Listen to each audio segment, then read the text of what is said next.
नमस्कार दोस्तों, आज हम बात करेंगे रीजनिंग, जो कि उत्तर प्रदेश पुलिस भर्ती 2023 में एक चैप्टर के रूप में है। रीजनिंग, तर्क शक्ति। रीजनिंग को हिंदी में बोलते हैं तर्क शक्ति, और तर्क शक्ति मतलब होता है क्वेश्चन करने की या फिर तर्क वितर्क करने की क्षमता आपके अंदर कितनी है कि एक क्वेश्चन को कितने प्रकार से आप हल कर सकते हैं, तर्क कर सकते हैं किसी क्वेश्चन पर या किसी भी मामले पर। तो उसी में आ जाता है हमारा अल्फाबेट, जिसको कहते हैं वर्ड माला। और वर्ड माला को हमने ABCD के अपोजिट, ए के अपोजिट क्या होगा, बी के अपोजिट क्या होगा, उसकी हमने ट्रिक बता रखी है पिछले वीडियो में। अब हम बात करेंगे वर्ड माला में टोटल हमारे जो अक्षर होते हैं 26 होते हैं, उसी का खेल है। क्या होता है कि ए से जेड तक जो जाएंगे हमारे 26, और ए से स्टार्ट होगा, जितने भी लेटर ए से बी की ओर जाएंगे या ए से कह सकते हैं जेड की ओर जाएंगे, उस पक्ष को हम कहेंगे बायां पक्ष, जिसको कहते हैं प्रथम अर्धांश। ये और प्रथम अर्धांश कहाँ तक जाता है, ए से लेके एम तक जाता है। इस पूरे मामले को हम कहेंगे, क्या कहेंगे, प्रथम अर्धांश। और इस प्रथम अर्धांश मतलब ए से जेड की ओर हम जब बढ़ेंगे तो हम उसको कहेंगे बायां पक्ष, और जेड से हम चलेंगे ए की ओर, उसको कहेंगे दायां पक्ष। और दायां पक्ष में जैसे कह सकते हैं द्वितीय पक्ष, द्वितीय पक्ष को हम एन से लेके जेड तक के पक्ष को हम द्वितीय पक्ष कहेंगे। अब इसी में बात करते हैं, कौन कह देगा बाएं से बताओ 10वां अक्षर कौन सा है, दाएं से 17वां अक्षर, दाएं से 15वां अक्षर, कुछ भी इस तरह के क्वेश्चन ये पूछता है, उस पर हम बात करेंगे। जैसे ए से हम जब चलेंगे तो बाएं की ओर, बाएं से हम चलेंगे, और अल्फाबेट हमेशा जैसे हम बता रहे हैं ए बैठा है, सी बैठा है, दो लोग बैठे हैं, और ए हमेशा हमेशा किधर, उत्तर की ओर, इसको कह दो कि उत्तर की ओर देख रहा है हमारे, मतलब जैसे हम खड़े हैं, हम ए हैं, ए हमारा दाहिना ये हो गया और बायां हमारा लेफ्ट हैंड हो गया। तो ए के दाहिने कौन बैठा है, बी बैठता है, और है इतने समय क्या, सी, तो इसके पीछे क्या हो जाएगा, जेड हो जाएगा। तो ये हमारा बाएं हमारा जेड हो गया, और ए के दाहिने हमारा बी हो जाएगा। इसी तरह हम बात करेंगे इसी के अल्फाबेट में कौन कितने नंबर पे आता है। तो हम किस तरह हम बात करेंगे, जैसे इसको नंबरिंग कर देंगे तो 1 2 3 4 5 6 7 8 9 10 11 12 13 तक ले लो, क्योंकि ये प्रथम अर्धांश है। पूरा ले लो, 14 15 16 17 18 19 20 21 22 23 24 25 26, ये हमारे हो गए। ये बाएं से हमारे सारे नंबर्स कैसे हो गए, बाएं से। और इन्हीं नंबरों के इर्द गिर्द हमको जैसे मान लो नहीं याद होता, उसका एक फार्मूला है इजोटी, EJOTY। ई हमारा 5 नंबर पे आता है, जे हमारा 10 नंबर पे, ओ 15, T 20, Y 25। यदि मान लेते हैं हमारा क्यू आ गया, पूछ दिया क्यू कितने नंबर पे आता है, तो हमें नंबर याद नहीं है, तो हम देखेंगे क्यू किसके आसपास है। तो ओ हमारा कितने पे आता है, 15, ओ के पहले आता है, ओ के बाद आता है, ओ के पहले हमारा PQ, ज्यादा आगे OPQ, तो ओ हमारा 15, P हमारा 16, तो और Q हमारा कितने पे हो जाएगा, 17 पे हो जाएगा। इस तरह हमारा X, जैसे हमने X ज्ञात करना है, तो X कितने के किसके करीब है, X हमारा Y और T के बीचों बीच में आएगा, XYZ, तो XYZ, अच्छा Y आ गया, तो X के इसके Y के पहले आ गया, तो 24 पे X हो जाएगा। इसलिए इस रूल का फार्मूला हम लोग इस्तेमाल करते हैं। अब इसी तरह बात हम कर लेते हैं, ये तो बाएं से हो गया। दाएं से जब हम बात करेंगे, दाएं से कह दे कि दाएं से बताओ कि 8 नंबर पे कौन आएगा, दाएं से 8वां अक्षर कौन सा है, दाएं से 8वां अक्षर। अब ये तो हम सीधा गिने, 1 2 3 4 5 6 7 और 8, कौन आया, एस आया। 8 दाएं से कौन, दाएं से कौन आया, 8 पर एस आया। अब हमको तो ऐसे दाएं से 8वें नंबर पर कौन आता है, एस आता है। अब हमको ऐसे तो बहुत टाइम लग जाएगा, इसकी एक ट्रिक है, ट्रिक के माध्यम से हम करेंगे तो सेकंड का काम है, 2 सेकंड में आपका आंसर आएगा। हमेशा एक नंबर ले लेंगे हमारा 27, ABCD हमारी 26 होती है, लेकिन हम नंबर कितना ले रहे हैं, 27, 1 प्लस, और इसी में हम क्या कर लेते हैं, 8 कह रहा था, 8 घटा देते हैं, अब 8 में ये 27 में 8 घट जाएंगे तो कितना बचेगा 19, और 19 नंबर पे हमारा ऐसे तो बैठा है, 19 नंबर पे देखो ऐसे बैठा है, बाएं से हमको पता, बाएं से यदि याद है तो हमने सीधा कर दे, किस कोई भी नंबर कर दे, बस 27 में हम उस नंबर को घटा, हमें पूछ दे 27 में बताइए 11वें नंबर दाएं, मतलब दाएं से 11वें नंबर पर कौन है, बस घटा दीजिए, 7 में 1 जाएगा 6 बचेगा, 2 में 1 जाएगा तो 1 बचेगा, 16 नंबर पे आ जाता है आपका क्या पी आ जाता है। तो दाएं से हमारा 11वां नंबर गिन लेते हैं, 1 2 3 4 5 6 7 8 9 10 11, मिल गया हमारा 11।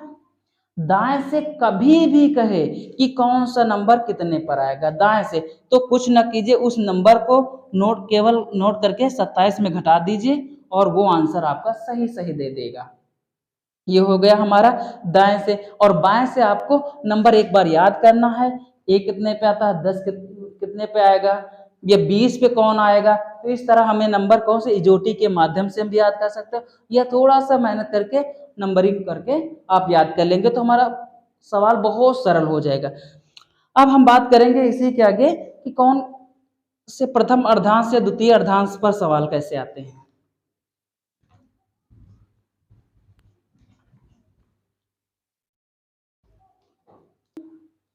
वर्णमाला के प्रथम अर्धांश को विपरीत क्रम में लिखा जाए, वर्णमाला के प्रथम अर्धांश को विपरीत क्रम में लिखा जाए, तो विपरीत में लिखने का मतलब होता है MLKJIHGFEDCBA, गिन लेते हैं 1 2 3 4 5 6 7 8 9 10 11 12 13। ये कह रहा है कि अंग्रेजी वर्णमाला के प्रथम अर्धांश, प्रथम अर्धांश हमारा एम तक जाता है, प्रथम अर्धांश को क्या विपरीत क्रम में, विपरीत मतलब उल्टा, ठीक है, उल्टा हमने लिख दिया, उल्टा लिख दिया, उल्टा। फिर कह रहा है कि द्वितीय पक्ष को या द्वितीय अर्धांश को वर्णमाला ही क्रम में लिखा जाए, तो क्या वर्णमाला ही क्रम में, ONOPQRSTUVWXY और एक Z, कह दे कि प्रथम अर्धांश को विपरीत क्रम में लिखने के लिख दे और द्वितीय अर्धांश को अंग्रेजी वर्णमाला क्रम में लिखने के पश्चात बाएं से 17वां अक्षर बताइए, कौन सा, बाएं से पूछा तो बाएं तो हमारा यही होगा, बाएं से 17वां अक्षर कौन होगा, तो हम क्या करेंगे, यहीं से हम गिनेंगे, इसी एम से, अब एम हमारा 1 हो गया तो गिन लेते हैं, भाई हमारा 13 नंबर तो यही तो आएगा, गिन लेते हैं 1 2 3 4 5 6 7 8 9 10 11 12 13, तो हमें पूछा गया कौन है 17वां, तो 13 में कितना जोड़ देंगे, तो 17 हो जाए, 4 जोड़ दो, 4 और गिन लो, 1 2 3 4।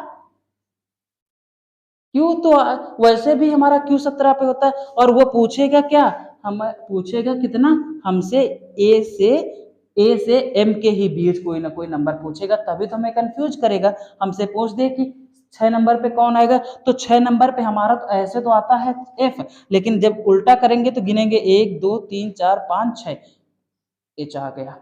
विपरीत क्रम का ये सोल्यूशन होता है याद करने का, कि प्रथम अर्धांश और द्वितीय अर्धांश को आपको याद करना है कि कैसे कौन कहाँ से बदलाव होता है, प्रथम अर्धांश हो गया, द्वितीय अर्धांश हो गया। इसी तरह एक क्वेश्चन जैसे हम लोग करते हैं, एक क्वेश्चन कह दें कि किस अंग्रेजी वर्णमाला, इसी में अंग्रेजी वर्णमाला में 8वें अक्षर के बाएं दूसरा अक्षर कौन होगा, कह दे कि अंग्रेजी वर्णमाला के, लिखते हैं अंग्रेजी वर्णमाला में बाएं से 8वें अक्षर के बाएं तीसरा अक्षर कौन सा होगा, बाएं तीसरा अक्षर कौन होगा, कौन होगा, ये पूछ देना कह रहा है अंग्रेजी वर्णमाला में बाएं, अंग्रेजी वर्णमाला में बाएं से, बाएं ये है, बाएं से इधर से 8वां अक्षर हमारा क्या होता है, एच होता है, एच है, बाएं अक्षर 8वें अक्षर के बाएं तीसरा, हमने बताया था कोई भी अक्षर है उसी के बाएं इधर का है, ये सामने की ओर मुंह करके बैठा और दाया इधर, तो GHIJ ये हमारा दाएं हो गया, कौन हो गया, दाएं, इसके बाएं पूछा है ना, बाएं, तो इसके बाएं कौन होगा, बाएं H के पहले हमारा क्या आएगा, G आएगा। और पूछा कौन है तीसरा, तो 8, ये 8वां अक्षर है, 8 में 3 घटा देंगे तो कितना हो जाएगा 5। तो 5 देखो H के तीसरा पर जाइए, 1 2 3 आ गया, तो यही तो आया है। 5वां अक्षर हमारा इजोटी से समझ लीजिए, इजोटी में भी 5वां अक्षर ई होता है, तो आंसर इसका क्या हो जाएगा, ई। इस तरह हो जाएगा। इसी तरह हमसे कह दे कि अंग्रेजी वर्णमाला में, अंग्रेजी वर्णमाला में दाएं से, अंग्रेजी वर्णमाला में दाएं से, दाएं से 8वें अक्षर के दाएं, 8वें अक्षर के दाएं, दाएं तीसरा अक्षर कौन होगा। अंग्रेजी वर्णमाला में दाएं से 8वें अक्षर के दाएं तीसरा अक्षर कौन होगा। तो हमारा तो अंग्रेजी वर्णमाला इधर है, दाएं से हम देखते हैं 1 2 3 4 5 6 7 और 8, 8 पे हमारा क्या आएगा, एस, 8वें अक्षर, तो 8वां अक्षर एस हो गया हमारा। के 8वें अक्षर के दाएं तीसरा अक्षर क्या होगा। जब एक ट्रिक भी है, दायां प्लस दायां कहे तो जुड़ जाते हैं, क्या हो जाते हैं, जुड़ जाते हैं, जोड़ दिया जाता है, ठीक है। और बायां प्लस बायां कहे तो हम घटा देते हैं। तो यहाँ पे कह रहा है दाएं और दाएं, मतलब जोड़ देंगे, एस 19 पे आ जाता है, 3 और पूछा है तो क्या हो जाएगा 22, और 22 में हमारा वी आता है।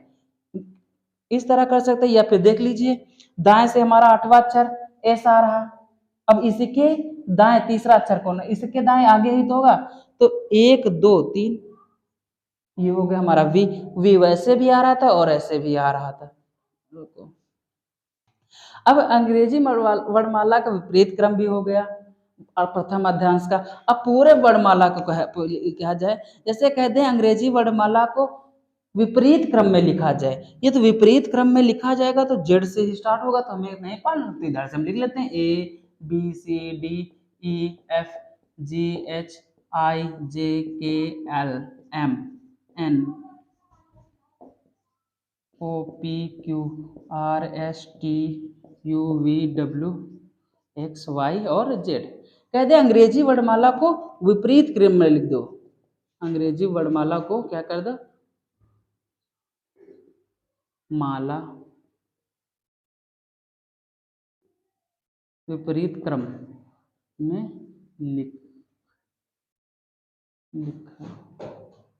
लिखो, ठीक है। अंग्रेजी वर्णमाला को विपरीत क्रम में लिखने के बाद बाएं से 17वां अक्षर, बाएं से 19वां अक्षर, बाएं से 10वां अक्षर, बाएं से 11वां कोई अक्षर पूछ तो हमारा बायां तो भैया यही रहेगा हमेशा। ये न समझ लेना कि हमारा जेड है तो दाएं से नहीं, तो हमारा बायां हमेशा यही रहेगा, बस यहाँ पर चेंजमेंट हो जाएगा, बस दायां और बायां, ए दायां हो जाएगा, जेड हमारा बायां हो जाएगा। अंग्रेजी वर्ण कह दे कि अंग्रेजी वर्णमाला में को विपरीत क्रम में लिखा जाए, और बाएं से बताइए 10वां अक्षर कौन होगा, बाएं से 10वां अक्षर कौन होगा। तो बाएं से 10वां अक्षर हमारा तो बस इसी तरह गिन लो, 1 2 3 4 5 6 7 8 9 10 यही होगा।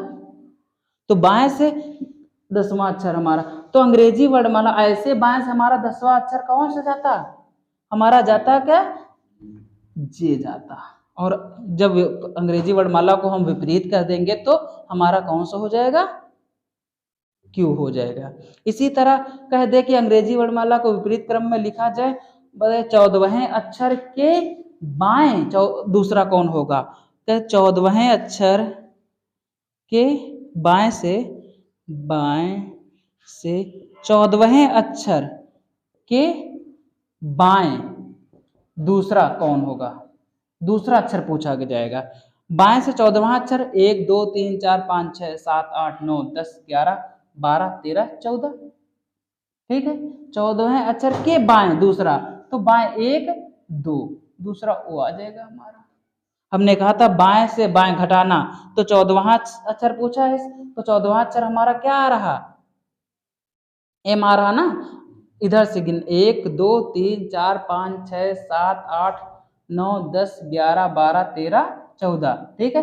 फिर बाएं घटाना मतलब फिर पीछे जाना, तो हमने कहा था बाएं और बाएं यदि कहे तो क्या हो जाएगा, बाएं बाएं माइनस हो जाएगा, तो वही 2 घट जाएगा, तो हमारा क्या हो जाएगा, पीछे आ जाएगा, तो 1 2 ये हो जाएगा। तो इसी तरह सवाल आते हैं वर्णमाला को पूरी तरह से, कोई भी कह दे, दाएं से कोई कह दे या बाएं से कह दे, बस क्वेश्चन को पकड़ना है और आप आंसर बहुत अच्छे से कर लोगे। आज के सेशन में बस इतना ही, नेक्स्ट वीडियो में मिलेंगे। धन्यवाद।